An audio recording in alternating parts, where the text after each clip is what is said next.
দেখুন, আমি কখনোই ভাইরাল হতে চাই নাই। আমি আমার জীবনে কখনোই এমন কোনো কাজ করতে চাই না যে আমি ভাইরাল হব। কিন্তু হ্যাঁ, আমাকে কিছু গণ্ডি সেট করে দেয়া হয়েছে যে তোমার এটাই করতে হবে এবং আমি যেহেতু উপস্থাপনাই করি আমাকে এটা করেই চলতে হয়। সো যখন এই বাইন্ডিংসগুলো দেওয়া হয় আমরা বাধ্য হই সেই কাজগুলো করতে এবং সেগুলো ভাইরাল হয়। এবং এটাতে আসলে আমাদের দোষ অবশ্যই আছে যে আমরা হ্যাঁ বলছি। বাট দেখুন, আমরা না বলে কোথায় যাব? কোন দিকে যাব? যেখানেই না বলছি সেখান থেকেই তো আসলে আমাদের রিপ্লেসমেন্ট আসছে। তো এভাবেই যদি আমরা বারবার রিপ্লেস হতে থাকি তাহলে হয়তো বাসায় থাকবো, হয়তো আপনারা কেউ খোঁজও নেবেন না এবং দিন শেষে এই কাজটা করেই তো আসলে নিজেদেরকে চালাতে হয়। তো হয়তো কাজ না হলে নিজেরাও চলতে পারবো না, শুধু শুধু সেখানে আর্থিক অনটন আসবে এবং অনেক ধরনের দুশ্চিন্তা আসবে। সো আমরা একসময় বাধ্য হই কাজ করতে।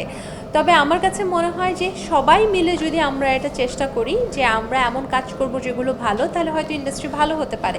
But at the same time আমাদের অডিয়েন্সরা কি আসলে ভালো অনুষ্ঠান দেখে? অডিয়েন্সরা হয়তো বলে যে আমরা ভালো অনুষ্ঠান দেখতে চাই, ভালো অনুষ্ঠান হচ্ছে না, কিন্তু অসংখ্য ভালো অনুষ্ঠান আমার নিজের করা আছে বা এখনও হচ্ছে যেগুলোর ভিউজ নেই।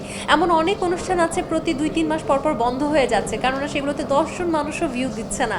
বাট অনুষ্ঠানটা খুব ভালো, অনেক শিক্ষণীয়, অনেক ভালো ভালো আর্টিস্টরা আসছেন।